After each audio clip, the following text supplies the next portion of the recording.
Hola a todos, bienvenidos a mi clase.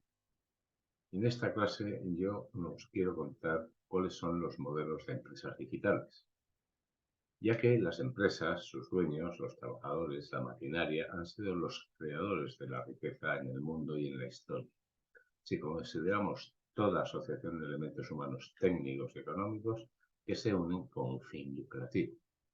Desde principios de este siglo, una nueva era económica se está abriendo paso a velocidad increíble e interactúa en la geopolítica mundial de una forma cada vez más importante, ya que la economía se ha convertido en un nuevo elemento que se usa en los conflictos actuales, futuros y latentes en el mundo. Esta nueva era económica, el mundo digital, puede hacer que seamos mejores, que empleemos mejor nuestro tiempo y que nos dediquemos más a los demás y a sus problemas, pero hay que saber adaptarse y conocerlo. En cambio, hay gente que piensa que este mundo digital va a traer grandes problemas. El primero, la brecha digital que se está creando entre los que participan en este mundo y aquellos que no quieren o no pueden participar. Hoy, por primera vez en la historia, cualquiera de nosotros puede crear, innovar y producir valor añadido en este mundo, y digo cualquiera. El reto es conocerlo y poder participar en él. ¿Cómo ha sido la evolución de las eras económicas? Pues, ha sido la siguiente.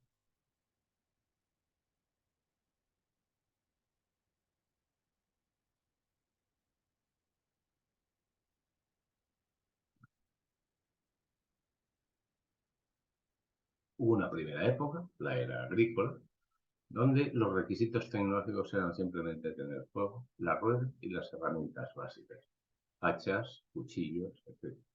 Los pilares de la época fueron la agricultura y la caza, y las reglas de la economía básica era el intercambio por encima del dinero y la vida a nivel de subsistencia. Hubo una era industrial que surgió en el siglo XIX, donde empezó a haber la radio, la televisión, el telégrafo, la energía eléctrica centralizada, los combustibles fósiles y máquinas de vapor, el transporte ferroviario, el automóvil, el barco y ya en el siglo XX el avión. Los pilares de aquella época fueron la radiodifusión mundial, la producción en masa y los comienzos de la automatización y avances en el. Fue cuando por primera vez se empezaron a intercambiar entre países de diferentes partes del océano mercancías, bienes e incluso servicios. Las reglas de la economía básicamente eran el acceso a la electricidad, el acceso al agua corriente, la medicina, y nace la economía mundial. Ya en el siglo XX, un concepto simbiótico donde la información y la producción se empezaron a trabajar, los requisitos tecnológicos fueron los móviles, las computadoras y tabletas, el correo electrónico, las redes globales y la web. Los pilares de la época fueron el comienzo del almacenamiento masivo de datos, las aplicaciones empresariales y personales y las redes de gran ancho de banda. Las reglas de la economía se basaban en las transacciones electrónicas, la igualdad de acceso a la información, los medios sociales y la comunicación. Ya a principios de este siglo se empezó a hablar de la era digital. Era digital que algunos le llamamos la singularidad. Los requisitos tecnológicos de esta era son la nube o la computación en la nube, el Internet de las cosas, los sensores, la inteligencia artificial, que es el gran hito en este momento en desarrollo, la automatización de los procesos robóticos, la cadena de bloques o tecnología de bloques, la ciberseguridad y la impresión. Los pilares de esta época, son la hiperconvergencia, los momentos digitales, la realidad aumentada y los géneros digitales. ¿Qué es la hiperconvergencia? La hiperconvergencia es la convergencia de datos, tecnología, ordenadores, de forma que todo en este momento es masivo, accesible a todo el mundo y fácilmente trabajable e incluso manipulable. ¿Qué son los momentos digitales? El vivir momentos digitales. Las redes sociales, tú puedes estar absolutamente hoy a través de Meta creando tu propio universo, tu propia forma de ver, tu propia forma de vivir, la realidad aumentada y los gemelos digitales. En este momento ya tú puedes crear otro como tú en el mundo digital, otro que guarde tus datos, tu dinero, tus bienes, todo, absolutamente todo, y que pueda hacer funciones que habitualmente haces tú en la administración, en medicina, etcétera. Las reglas de esta economía, básicamente el acceso sin barreras, la democratización y el igualitarismo, la economía colaborativa, las comunidades transfronterizas, la abundancia, y mejor que abundancia, la falta de escasez. Yo cuando aprendí economía era la gestión de recursos escasos. Hoy el mundo digital nos da abundancia en datos, en formas de hacer, en formas de trabajar, en formas de crear riqueza. Y sobre todo en las múltiples formas que en este momento gestionamos los activos. Ya no solo compramos, alquilamos, eh, hacemos leasing, eh, los pedimos prestados, etcétera. Ya una empresa no necesita invertir, simplemente con alquiler todo puede empezar a funcionar. En todos estos procesos, en todas estas eras, ¿cuál ha sido la clave de todo ello? La innovación. La innovación es lo que ha facilitado los cambios en cada una de estas épocas. Hablábamos de la era digital. La era digital, hablábamos de un acceso sin barreras, porque hoy cualquier individuo, independientemente de su nivel económico, social o país de procedencia, tiene acceso a la economía global. El igualitarismo democrático. Hoy un individuo puede magnificar su voz a través de los movimientos sociales, a través de las plataformas digitales. El poder de uno para hacer la diferencia.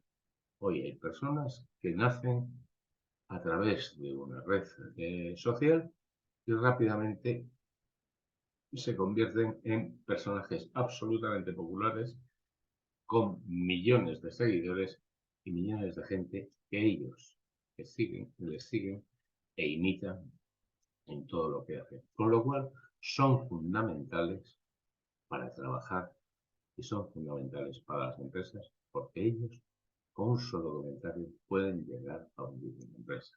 La economía compartida, habilidades, recursos y capacidades se comparten para desarrollar nuevos productos, servicios y soluciones. Un ejemplo son los nómadas digitales.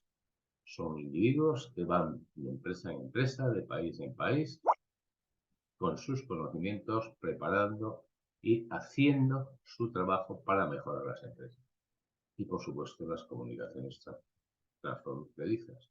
Grupos comunicándose en tiempo real y utiliza los 5 sentidos en donde distancia o localización pierden el sentido.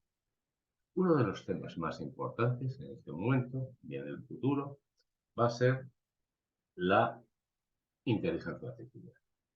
La inteligencia artificial, dentro de lo que estamos hablando de la singularidad digital, hay gente que opina que en el momento en que la inteligencia artificial supere a la inteligencia humana y sea capaz de decidir y de retroalimentarse, que ya está empezando, estaremos viviendo el momento digital.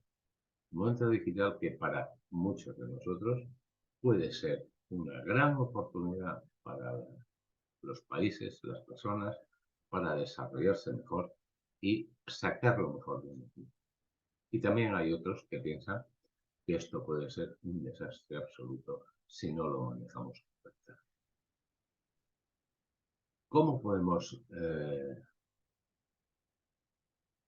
demostrar que las cosas están cambiando? De una forma muy sencilla. Vamos a ver cómo ha cambiado la cadena de valor, que es una de las principales reglas económicas a lo largo de estos últimos años. La cadena de valor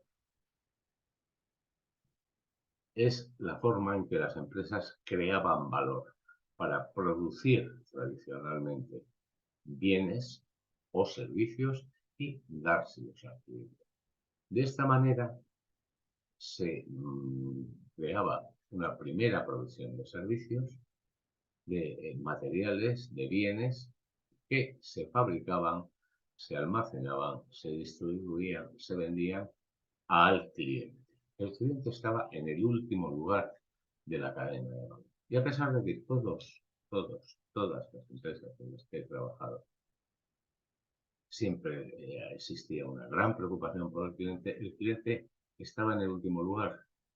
Estaba en el último lugar y tenía que comprar lo que producíamos y cómo lo producíamos. Y todos los esfuerzos eran para convencer al cliente que tenía que hacer eso. Hoy en el mundo digital, el individuo, hemos dicho que es lo más importante. Y el individuo se pone en el primer lugar de la cadena. De forma que las empresas tienen que personalizar sus servicios para todo lo que demanda el individuo. Pero ¿cómo es posible si hay en este momento 8.000 millones de personas?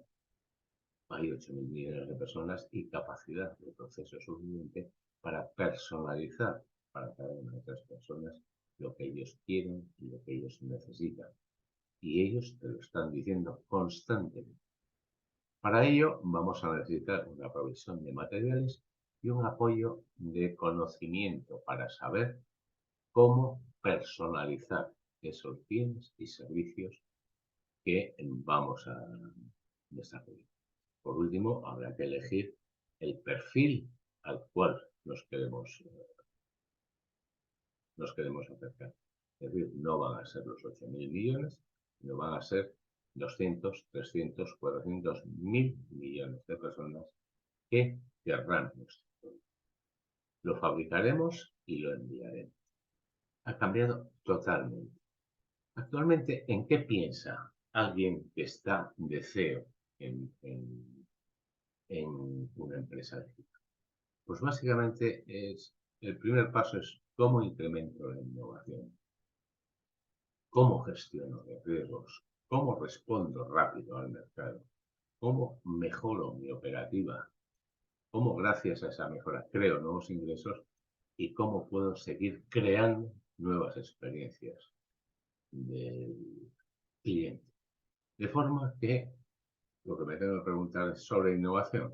¿Tengo el marco para acelerar y sostener la innovación digital? ¿Y cómo he alineado esta innovación con las necesidades de mi cliente? El riesgo. ¿Existe un marco para disminuir los riesgos del mundo digital? ¿Todas las personas, procesos y tecnología están orientadas al riesgo? La velocidad. ¿Entiendo los nuevos modelos de compromiso con el cliente? Esto ha cambiado totalmente. ¿Son suficientes los procesos internos para la habilitación digital o los tengo que cambiar? ¿Y conozco bien a los competidores o realmente me imagino yo? Para todo ello, tengo que mejorar mi eficiencia operativa, de forma que lo que me pregunto es, ¿está diseñado óptimamente en mis procesos? ¿La cadena de suministro es realmente rompedora? Hoy por hoy, gracias a las cadenas de suministro, podemos llegar a tener una piña cultivada en Nicaragua, 24 horas después en la mesa de un alemán en Berlín. Perfectamente acondicionada, transportada y sin ningún problema. Esto es una cadena de suministro completa.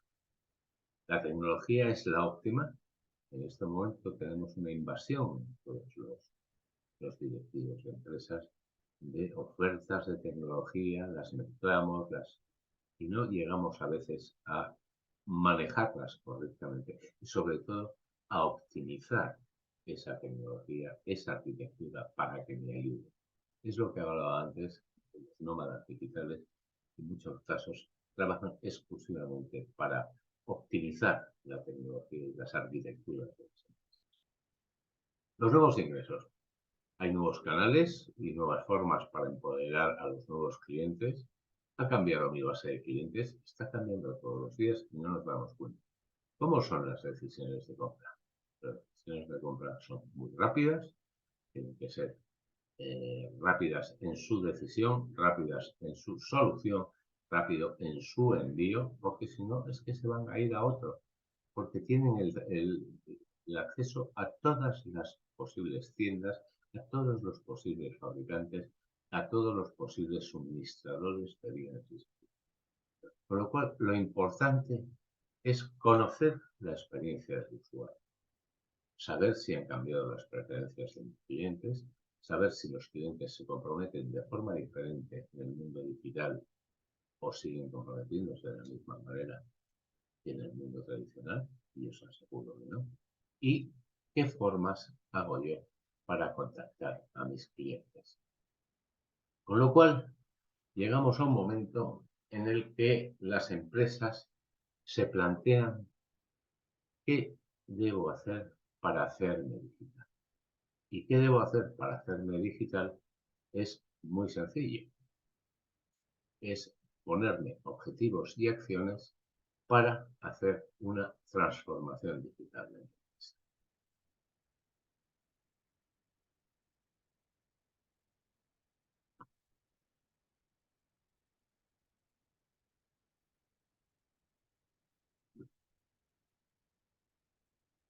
En este momento ya nos hemos planteado, hemos reconocido que el mundo está cambiando, que la forma en que la economía se mueve es diferente, que puedo alcanzar cualquier lugar del mundo en cualquier momento, y lo que me tengo que plantear y lo que se plantean las empresas es qué hago para conseguir transformarme digitalmente. Y eso es como siempre, como se ha hecho siempre, poner objetivos y poner acciones a funcionar.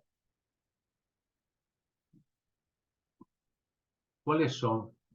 Vemos en este cuadro, en esta diapositiva, qué es, de lo que venimos hablando, qué es la singularidad digital. Son sin barreras de accesos, comunidades transfronterizas, economía de compartición y la democratización, que nos permite vivir momentos digitales, tener nuestros propios géneros digitales, la realidad aumentada y la hiperconvergencia, basado en Internet de las cosas, la, la inteligencia artificial, la impresión 3D, la automatización máxima y masiva de procesos vía robótica, la ciberseguridad, los sensores y el blockchain y, por supuesto, la nube, que es la tecnología. Y la inteligencia artificial decía al principio que hay gente que piensa que la singularidad digital se conseguirá en el momento en que la inteligencia artificial supere a la inteligencia humana y sea capaz de retroalimentar. Tanto está avanzando esto que empezó con una simple utilización masiva de la estadística y en este momento ya hay muchos modelos de inteligencia artificial de forma que pueden tomar decisiones autónomamente e incluso ya hay una empresa en el mundo que ha nombrado director general a una máquina de inteligencia artificial. Y en los últimos 6 meses ha conseguido incrementar los ingresos de esta empresa en un 10%. Entonces, ¿qué objetivos tengo que marcarme para esta transformación digital? Bueno, los objetivos son básicamente incrementar el ingreso, optimizar las operaciones para lograr ahorros netos que me hagan más rentable, incrementar la innovación, mejorar en el en centrarse en el cliente. El cliente es diferente, con lo cual tenemos que tratarlo de forma diferente y tenemos que buscar cómo actúa nuestro cliente y qué es lo que quiere de nosotros de verdad. Ya se acabó el le vamos a dar, sino qué nos va a pedir. Y por último, gestionar los riesgos. Estamos viviendo en estos momentos una época de nervios, por decirlo de alguna manera, en el sistema financiero. Y todo ha ocurrido por gestionar muy mal los riesgos. Todo ha empezado vendiéndose el Silicon Valley Bank y se hundió porque gestionó muy mal los riesgos. Compró una deuda que no debía comprar, hizo lo que no debía hacer y al final alguien se le ocurrió atacar al banco y el banco se ha hundido en dos. Luego después ha venido otro y luego un tercero, el mítico banco suizo o miembro de la banca suiza que parecía la más estable del mundo. Y resulta que hoy el grandísimo banco suizo valía solo 3.000 millones de dólares. Y eso ha sido porque nunca gestionaron bien los riesgos y nunca incrementaron la innovación.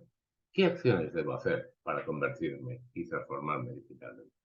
Básicamente, siempre hacer inversiones digitales enfocadas en rentabilidad.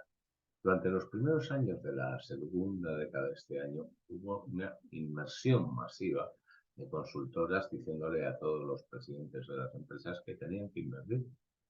Y claro, los presidentes lo que se preguntaban es, esta burrada de dinero que me dicen que tengo que invertir, ¿cómo la voy a recuperar? Porque a mí mis accionistas me van a decir que sí, muy bien el mundo digital, estupendo, pero ¿cómo vas a recuperar? Y hasta ahora nadie decía, y ha habido grandísimas bofetadas en los procesos de transformación digital, porque se invertían a lo loco. Gracias a Dios, a partir de 2015, 2016, ya se empezaron a seleccionar qué partes de la empresa debía empezar a cambiar, cómo las debía empezar a cambiar y, por supuesto, cómo debía hacer esa digitalización. Evidentemente, todos los fondos que utilice para la innovación o la tecnología deben ser enfocados a la innovación.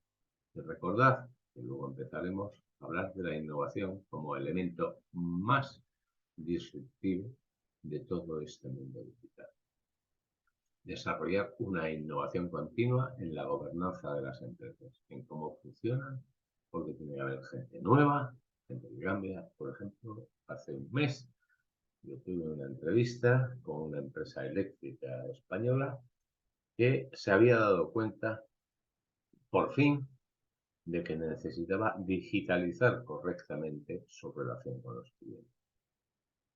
En el último año, además un amigo mío fue contratado como director general de la empresa para acceder a todo el mundo. Ese cambio de la relación con los clientes les ha facilitado el año pasado ser los primeros en captación de clientes después de muchos años en el mercado español. Bueno, pues eso ha sido cambiando gente, haciendo las cosas de forma diferente y siguiendo otros criterios de gestión. Eso, en definitiva, es la obra. Ofrecer una experiencia digital sin fisuras y con soluciones digitales. Yo, en muchos casos, tendréis la experiencia de que hablar con una empresa, ya sea a través de la web, ya sea a través del teléfono, es una locura, es increíble. Si lo haces a través de la web comprando cosas, puedes resultar timado, no estás a gusto, etcétera. Bueno, pues todo aquel que esa experiencia digital de compra no me la dé sin ninguna fisura y con gran confianza y sobre todo que me permita soluciones digitales para contactar, para protestar, para desarrollar, para hablar y para compartir con ellos, va a salir del mercado. Y por último, incrementar el expertise en las posiciones de riesgo. Vuelvo a recordar todo el problema que ha tenido el banco Silicon Valley Bank, que ha desaparecido absolutamente del mercado. Con todo esto, llegamos a que hemos sabido y nos hemos dado cuenta que tenemos que cambiar, que tenemos que marcarnos objetivos, que tenemos que realizar acciones. Todas parecen muy difíciles, todas parecen masivas, pero simplemente hay tres cosas en las que yo tengo que compartir o que yo tengo que insistir. Una de ellas es la experiencia del cliente, por supuesto. Otra de ellas es el modelo de negocio. Y por último, la última es básicamente el proceso operativo. Vamos. ¿Qué tengo que hacer en todas estas tres cosas? Pues básicamente, en cuanto a la experiencia del cliente, es mejorar la comprensión del cliente con análisis basados en inteligencia de negocio. Hoy la cantidad de datos que tengo y la cantidad de mensajes que me manda el cliente en mi relación con él, la cantidad de cosas que puedo saber del cliente gracias a su comportamiento en mi página web o aplicación, me permite comprenderle mejor, conocerle mejor y saber qué va a demandar. Aumentar el crecimiento de los ingresos facilitando las ventas y el servicio mediante productos digitales y difusión de dispositivos para que se acerquen. Puntos de contacto con el cliente digitalizados absolutamente. Que pueda llegar a contactar conmigo desde cualquier parte del mundo, en cualquier hora y en cualquier lugar. Y por último, el uso de redes sociales para responder a las reclamaciones, autoservicio a través de aplicaciones y facilitar el aumento del uso multicanal. En mi proceso operativo, pues digo digitalizar los procesos con automatización robótica de los mismos. Eso me va a facilitar un trabajo de 365 días al año, 24 horas al día. Con lo cual no voy a tener problemas de producción. Un espacio de trabajo digital, facilitándolo al personal capacitación, con la virtualización del espacio de trabajo. Trabajo en cualquier momento y en cualquier lugar. En este momento yo trabajo con una consultora donde los trabajos que hacemos para hacer ofertas, todas en países diferentes de todos los continentes del mundo, son 3 o 4 equipos trabajando en Inglaterra, España, Estados Unidos, India o cualquier otro país. De forma que las 24 horas del día tenemos a gente trabajando y mejorando las ofertas de forma que podemos mejorar nuestro ritmo de trabajo, nuestro rendimiento y en menos tiempo preparar mejor las ofertas.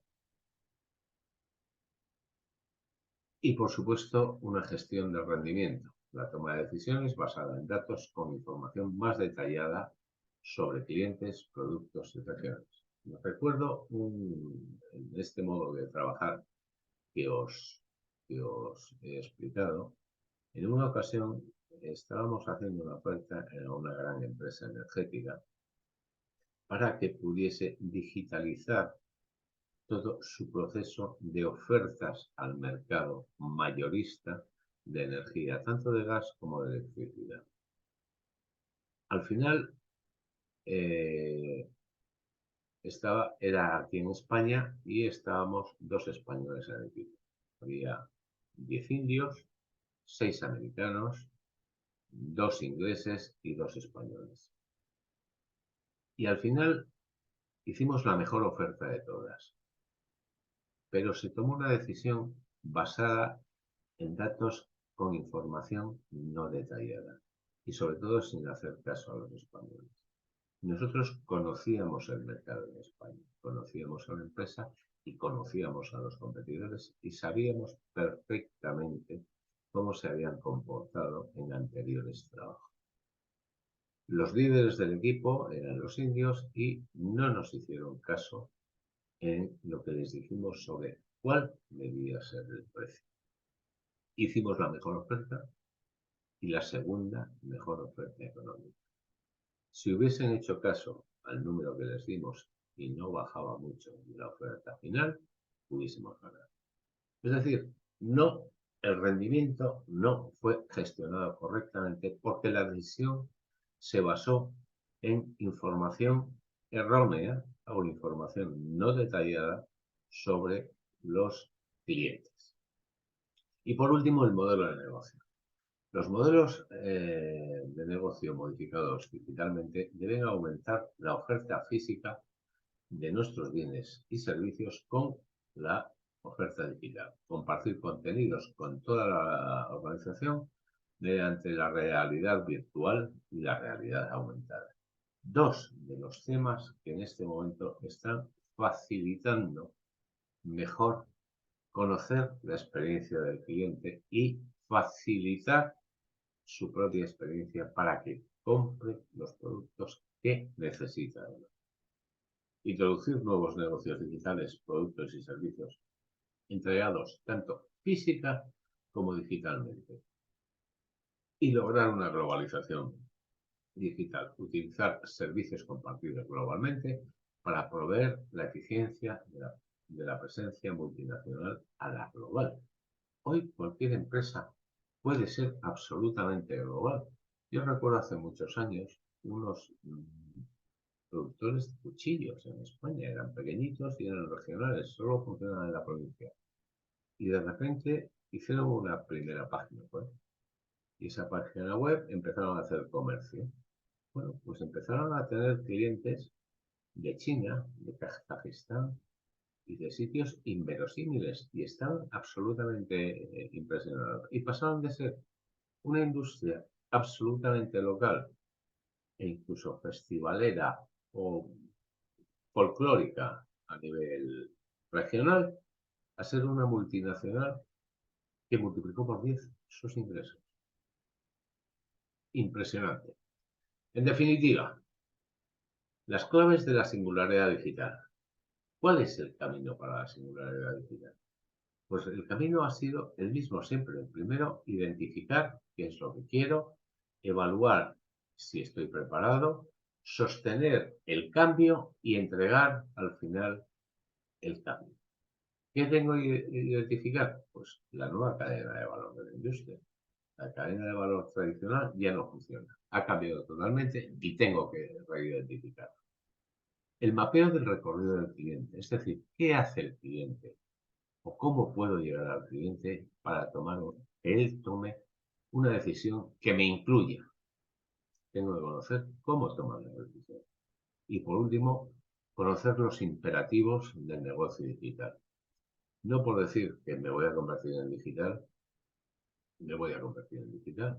Hemos visto y eso explicado que ha habido grandísimas inversiones, ha habido empresas que han cerrado porque se han equivocado, ha habido mucha tensión en todo el proceso. Bueno, pues hay que conocer perfectamente a qué me va a obligar y cómo tengo que responder. De esa manera paso a un segundo paso. Una vez que ya lo he identificado, evalúo cómo estoy yo, el grado de madurez digital de mi empresa. Yo recuerdo en la anterior era, la de los sistemas de información, y hubo incluso una huelga en la empresa que yo trabajaba en aquella época, porque se les quiso poner ordenadores a muchos empleados. Y hubo una huelga que decían que no querían ordenadores. Y de hecho recuerdo uno en concreto que entraba en un nivel de nervios absolutos cada vez que tenía que entrar un ordenador. Terminó yéndose de la empresa y con una baja por enfermedad. Evaluar todas las iniciativas digitales. Y aquí viene un tema muy importante, que es la innovación. Y la innovación es colaboración, lo veremos después, y la innovación sale de cualquier sitio. Con lo cual, tengo que ser capaz de evaluar cualquier iniciativa digital que haya en mi empresa y, por supuesto, una planificación muy estricta de la inversión, porque esto se puede convertir en un pozo sin fondo. Sostener el cambio, ¿cómo? Con la gestión del cambio organizativo. Hay mucha gente que antes valía y que se tiene que transformar, y hay mucha gente que antes valía y no va a valer en esta época. Y tendré que renovar. Os contaba antes el ejemplo de la empresa energética que contrató a un joven directivo como director general que vivía en el mundo digital y ha cambiado la forma de captación de clientes y ha logrado que esta empresa sea la primera en captación de clientes el año pasado en España. Tener clarísima cuál es la estrategia digital con la participación de todo el mundo y con conocimiento externo, por supuesto. Y, no, y una vez que has decidido ejecutarlo, hacer la ejecución y no parar. No parar porque evidentemente si has hecho una planificación de la inversión, has definido una estrategia digital, has evaluado tu madurez digital y has mirado y reunido todas tus iniciativas digitales, la ejecución tiene que ser imparable. De forma que al final puedas entregar la gobernanza digital, es el nuevo modelo de gestión de la empresa digital, las formas de control y medida del nuevo negocio y, por supuesto, la mejora continua. Os hablaba que lo más importante de todo esto es la innovación como proceso. Vamos a ver qué diferencia hay entre inventar e innovar. En la creación, en la invención, algunos inventos son instantáneos. En cambio, en la innovación lleva mucho tiempo, mucho trabajo y mucha planificación. Algunas cosas son inventadas por individuos. Tenéis a todo tipo de ejemplos, desde Pasteur al inventor de la goma para las ruedas, etc. Casi siempre la innovación requiere varias personas y varios grupos para acometerla. Algunos inventos no son planificados. Hablaba de Pasteur antes. Pasteur se encontró con la penicilina por casualidad, porque le empezaron a salir unos hongos en un cultivo que él había hecho. Y a partir de ahí se creó la penicilina.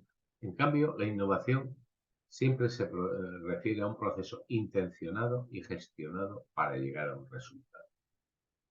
Al principio, la utilidad de algún invento es absolutamente desconocida y muchos inventos nunca llegan a valorizar ningún valor. En cambio, la innovación siempre pretende procurar un valor esperado en el mundo real. El valor final está anticipado y está estudiado a dónde queremos llegar. Nuevos productos de valor añadido, mayor servicio, mayor eficiencia, mejor organización. Hay dos tipos de innovación. Innovación abierta, innovación cerrada. Yo, de las dos que os voy a explicar, prefiero la innovación abierta. La innovación abierta es un concepto relativo siempre porque no todo sistema es abierto o cerrado. Abierto presenta muchos más complejos que la cerrada, pero tiene mucho más éxito en general que la cerrada y mucho más abanico de soluciones que la cerrada. Para una innovación abierta, ¿qué necesitamos? Primero, habilidad para evaluar el conocimiento externo. Hay que conocer, y sin conocer a las personas que hay detrás y que me puedan ayudar, no hay posibilidad de innovar. Habilidad para integrar ese conocimiento externo, tanto tácito como explícito. Es decir, todos los que vengan de fuera tienen que compartir y tengo que buscar quién va a compartir. Unos lo tendrán especificado en sus trabajos y otros te pueden dar nuevas visiones a lo largo del nuevo trabajo que vas a desarrollar. Hay que tener una visión clara de la dirección de la compañía y de las fortalezas, un entendimiento brillante de la psicología del mercado y de los mercados potenciales, es decir, las necesidades no cubiertas de los clientes. Flexibilidad en la planificación, reconocer en qué momento hay que cambiar los planes, que eso es muy difícil en muchas ocasiones, tener una fina, desarrollada estrategia de cobertura de riesgos. Y luego, por supuesto, para eso es abierta, potentes fuentes externas de conocimiento con las que colaborar.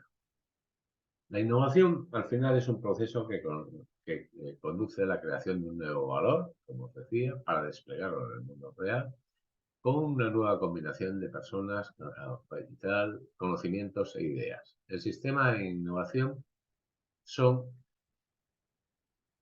las fuentes y las dinámicas que fomentan el flujo de personas, capital, ideas y conocimientos en nuevas combinaciones que dan mejores resultados. Hay dos tipos. La innovación disruptiva e incremental. Cuando el valor creado desplaza una combinación antigua, es un valor disruptivo. Cuando el valor creado mejora una combinación antigua, es una innovación incremental. La tercera revolución industrial aún continúa, la información y la digitalización. Y la cuarta revolución industrial, el análisis de datos y la automatización, ya ha comenzado. El mundo digital ya es una realidad y cada día está acelerando más.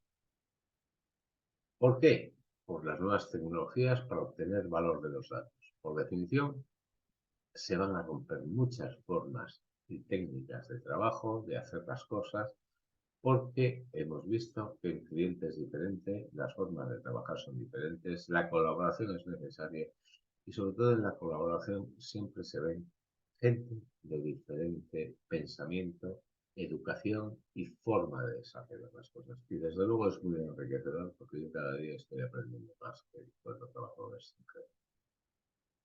El enfoque mundial en la innovación, especialmente a través de la innovación, para seguir siendo competitivo. De esta manera, todas las empresas, todos los países, y actualmente ya hay empresas que son mucho más potentes que la gran mayoría de los países en cuanto a su capacidad de generación de dinero y su capacidad de influencia, han tenido diferentes modelos de innovación. Diferentes modelos que se centran entre si es una innovación cerrada, es decir, interna, o es una innovación abierta, es decir, me abro al exterior y con colaboración al exterior, independientemente de que sea incremental o disruptiva. Da igual. Realmente lo importante es cómo trabajo.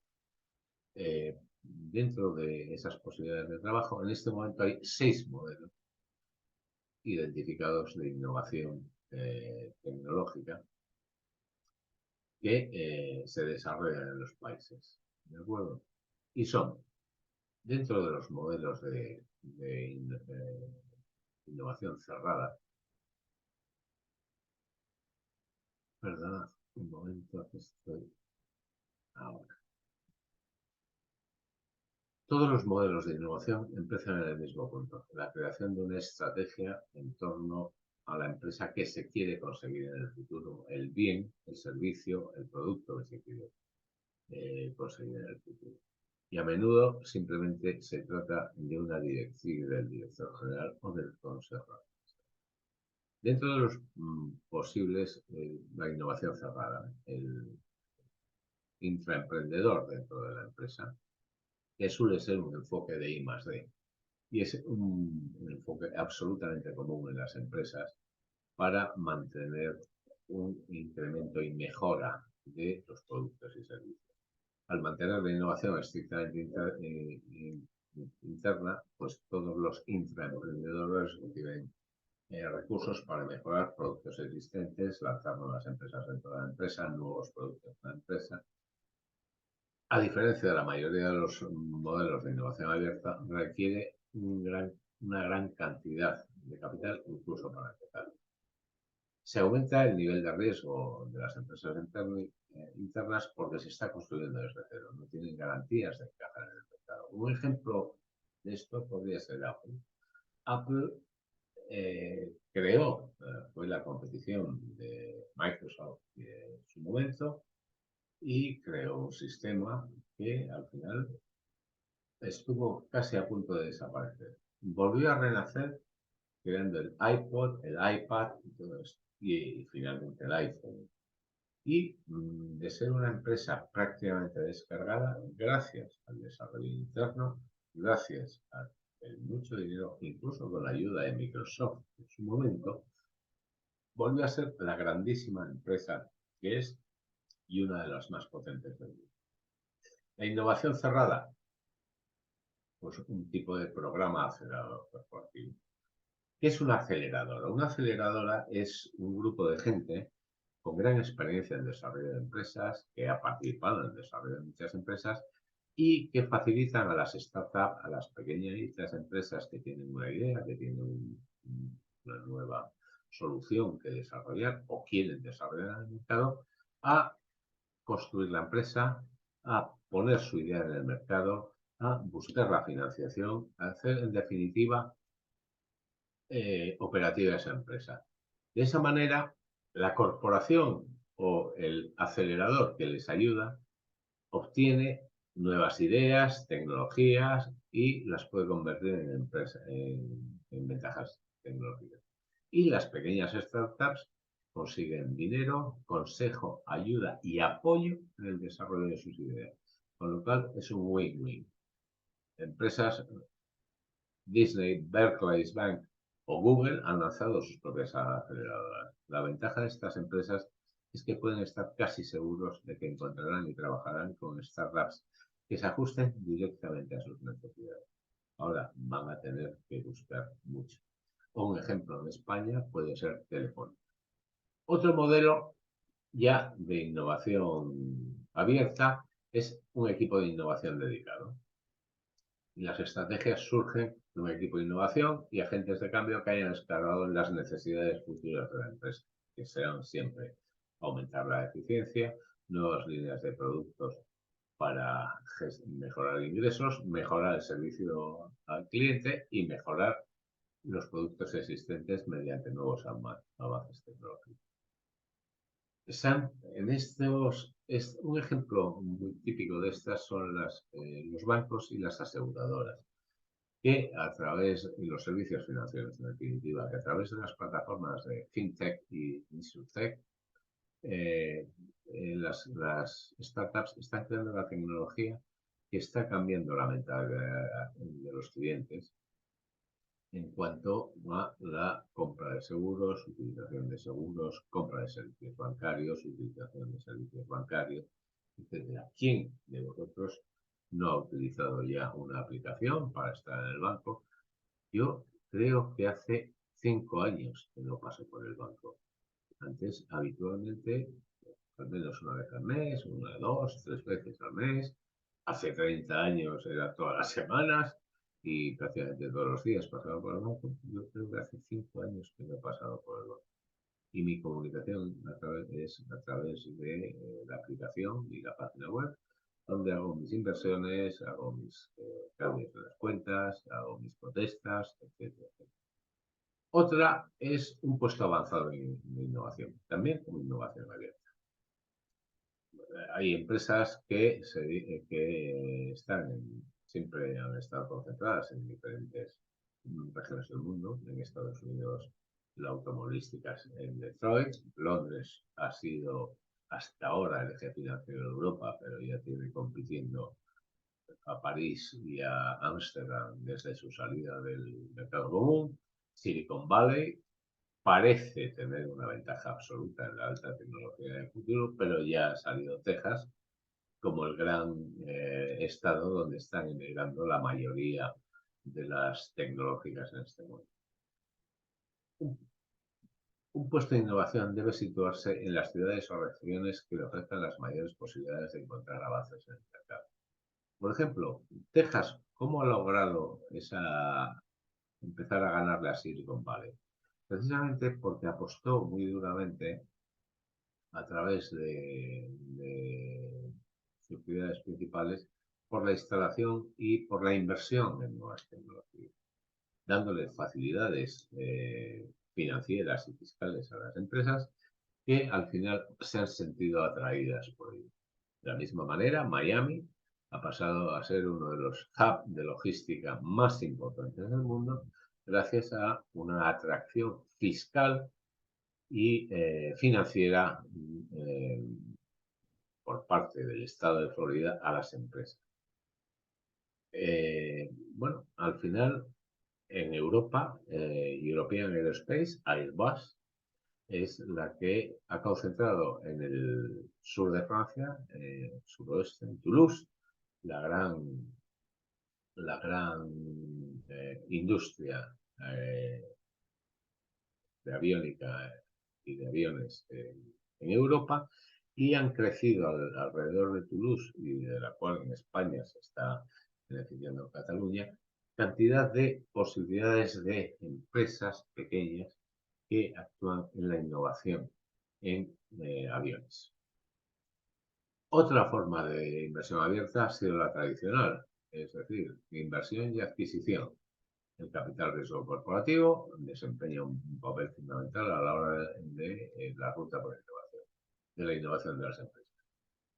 El año pasado ya fue el boom final de las empresas de capital riesgo corporativo, y este año empieza a ser el año de su hundimiento, por lo que parece, y por lo que está ocurriendo en este momento en Estados Unidos y en Suiza y en la crisis financiera. En este modelo de innovación abierta e inversión-adquisición, bueno, los activos de innovación comienzan fuera de la empresa, permanecen fuera de ella, y las empresas de capital riesgo empiezan con una participación minoritaria, pasan rápidamente a participaciones masivas y al final, en varias rondas de inversión, terminan haciéndose con una gran parte del capital y evidentemente haciendo bastante ricos a los iniciadores. Es difícil, es una forma dura de comprar innovación, sobre todo para los innovadores, pero es una que está funcionando y funciona bastante rápidamente. Y luego, la combinación de todo lo anterior. Habíamos hablado de aceleración interno, habíamos hablado de plataformas, habíamos hablado de inversiones. Bueno, pues la mezcla del acelerador externo y una plataforma de inversión abierta. Un modelo de innovación de bajo riesgo, potencialmente muy rentable, es el acelerador externo, una plataforma de innovación abierta. Porque no tiene que asumir el coste de un programa, sino que elige el nivel de compromiso que se adapte a su empresa y recoge los hitos de una amplia red de colaboradores ya anteriormente creada. Colaboradores financieros, colaboradores de conocimiento, colaboradores de desarrollo. Y además puede optar por tener derecho a voto en el programa, es decir, participar activamente en la selección de las startups a las que se va a acelerar y con las que se va a reunir. Lo que da un nivel de control sobre el programa que puede mejorar drásticamente los programas. Uno de los ejemplos más notables es Plug and Play. Plug and Play es una plataforma de innovación abierta, actualmente presente en todo el mundo con una red de colaboradores amplísima. Yo pertenezco a ella, y facilita procesos de innovación y de digitalización a muchas empresas en el mundo gracias a esa red de colaboradores, y a la vez facilita la creación de startups con soluciones notables en todos. Al final, después de haber sabido que tengo que innovar, haber sabido que me tengo que digitalizar, haber sabido qué posibilidades tengo de innovar, ¿qué es lo que tengo que innovar? Pues la innovación tiene que ser en el producto, en el servicio, en los procesos y sobre todo en la organización. Lo he venido comentando. Siempre hay una innovación en el producto en el momento en que introduces en el mercado nuevos productos o nuevos servicios, o significativamente mediante una innovación disruptiva o una innovación incremental. Incluye alteraciones significativas en las especificaciones técnicas, componentes, materiales, incorporación de software y otras características funcionales. Innovación en el proceso, implantación en de los procesos internos, tanto de fabricación como de organización, como de desarrollo, como financiación, en las operaciones de la empresa, en la formación, contratación de recursos humanos o la innovación organizativa, implantación de nuevos métodos organizativos mediante gestión del conocimiento, formación, evaluación, desarrollo de recursos humanos, gestión de la cadena de valor, reingeniería empresarial, gestión del sistema de calidad, en la organización del trabajo y las relaciones. Por ejemplo, en el tema de contratación de recursos humanos, hace poco participé con una empresa, estuvimos ayudándola a desarrollarse, que utilizaba la inteligencia artificial para la selección. Cuando empezamos a ayudarles nos dimos cuenta que había, solo en Europa, en ese momento, y fue hace 5 años, 286 iniciativas basadas en inteligencia artificial para la contratación de recursos humanos. La mayoría lo que hacían era gestionar con estadística los currículum vitae de las personas y al final, pues todas daban la misma solución, 3, 4 personas indicadas para un puesto.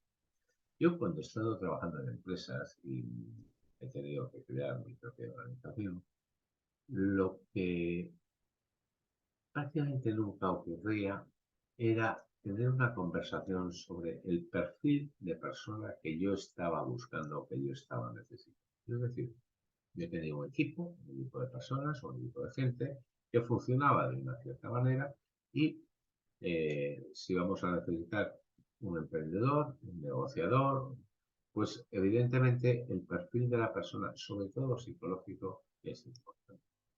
Nosotros ayudamos a esa empresa a introducir la variante del análisis psicológico de los candidatos. Es decir, qué perfil daban para saber qué puesto podían cumplir. De esa manera, al final se le consiguió vender a una empresa de seguros española la plataforma y les está yendo bastante bien, combinando no solo el perfil profesional que buscas, sino el perfil psicológico que necesitas para cada puesto.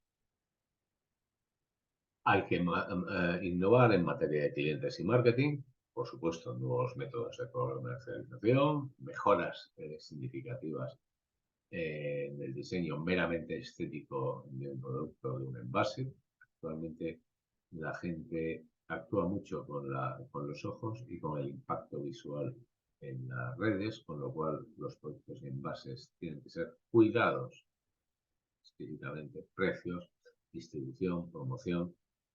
Innovar en este ámbito es apasionante porque la mayoría de los servicios han pensado desde una perspectiva interna siempre, y no han tenido en cuenta la visión del cliente y no se ha hecho realmente un proceso, un ejercicio de empatía. Yo con estas cosas siempre cuento una anécdota que viví con una empresa de telecomunicaciones y con los de atención al cliente.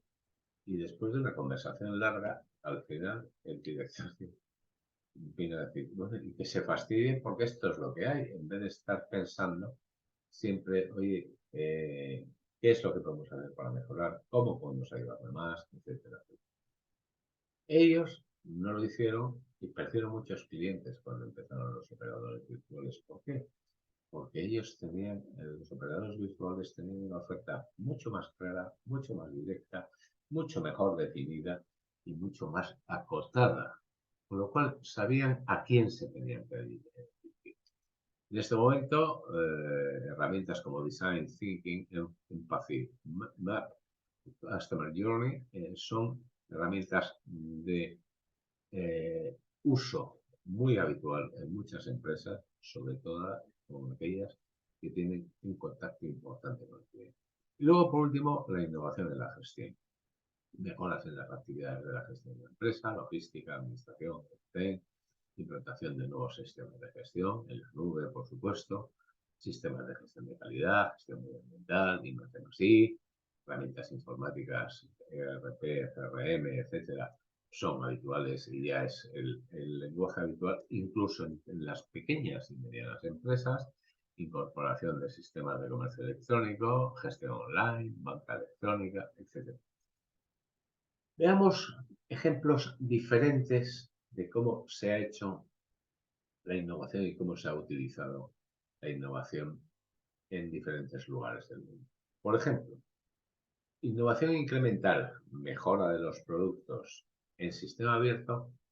India se ha convertido en un gran proveedor de innovación como servicio y es en este momento una de las empresas, uno de los países que mejores profesionales de sistemas de información y de consultoría y banca está dando al mundo. Y simplemente ha sido creando un ambiente de innovación como servicio. Silicon Valley básicamente se basa en la innovación empresarial disruptiva, buscaba romper esquemas de mercado y hacer fortuna rápidamente, crear valor a toda velocidad. Siempre fue un sistema abierto y, bueno, pues al final el problema de Silicon Valley ha sido primero el exceso de competencia, el exceso de presión y olvidarse de gestionar los riesgos, lo que le va a llevar a, no sé si a desaparecer, pero sí a tener un cambio radical o a ser cambiado por otras regiones, como por ejemplo Texas en Estados Unidos. El sistema cerrado y que buscaba mejoras incrementales, por definición, ha sido siempre Japón, gestionando siempre la innovación corporativa. Y Toyota ha sido uno de los grandes ejemplos de empresa innovadora, absolutamente cerrada y siempre ha buscado mejoras en sus productos poco a poco entregándolos al mercado. En este momento, la propia Toyota está empezando a discutir la posibilidad de coche eléctrico como una realidad masiva en el mundo, pero bueno, veremos a ver lo que ha pasado. Gracias a esta gestión, Toyota ha sido también un gran generador de ideas y de metodologías de gestión en las empresas para la mejora continua y la innovación continua. Veremos a ver qué pasa con esta apuesta por la oposición al coche eléctrico, pero la realidad es que en todos, tanto su sección de lujo, que es Lexus, como la de Toyota, son los líderes en el menor número de averías de cada coche en el mundo. Y por último, la innovación en un sistema cerrado y disruptiva, que es los laboratorios de AT&T en Estados Unidos.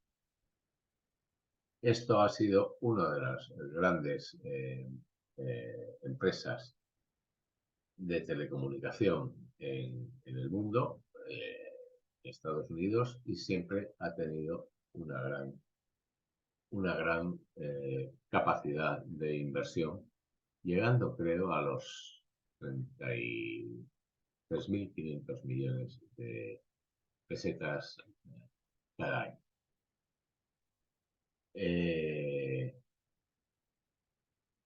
Pues no es esto todo lo que os tenía que contar, evidentemente.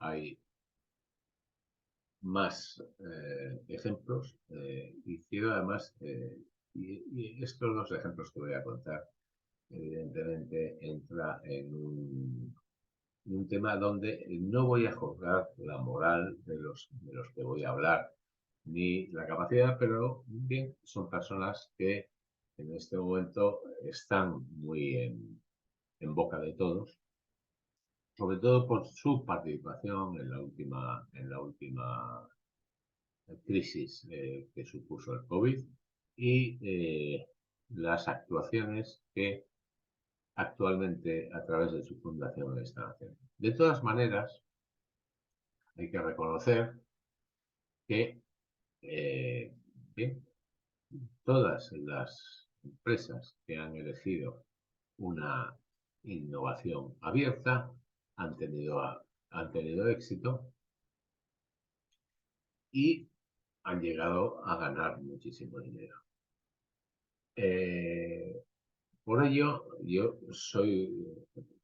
prefiero, reconociendo, perdón, que la innovación cerrada en muchos casos ha permitido a las empresas, en este momento el líder del automovilismo, que sigue siendo Toyota, a pesar del apretón de Tesla, coches eléctricos, Toyota sigue siendo el líder indiscutible, ha sido siempre una innovación cerrada y el problema es que no ha conseguido salir de ese mercado. La innovación abierta te permite estudiar nuevos mercados, nuevas soluciones, es decir, amplías el abanico de posibilidades de tu empresa, pero también exige una gestión mucho más precisa, mucho más dura y mucho más entregada por parte de los empresarios.